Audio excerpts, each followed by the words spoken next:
اون هنگامی که یحیی بن خالد برای امام علیه السلام رطب، خرما و گل زهرآلود را فرستاده بود، میدانست که زهرآلود؟ فرمود بله.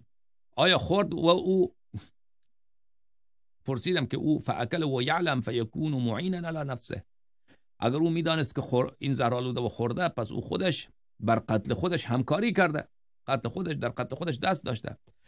فرمود لا یعلم قبل ذلك لیتقدم فيما يحتاج الیه.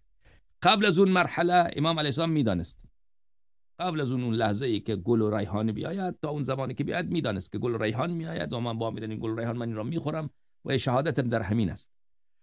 بله، قبل از اون میدانست. فاذا جاء الوقت القى الله على قلبه النسيان ليقضى فيه الحكم، ليقضى فيه الحكم یا ليقضي فيه الحكم.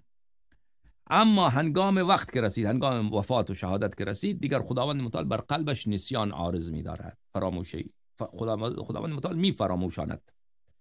خب در امام علیه السلام که می فراموش کنه و تا به خاطر این که حکم الهی و اراده الهی و قضاء الهی اونجا جاری بشود و شهادت ایشان واقع بشود. خب این را فرموده ائمه طاهرین علیهم السلام.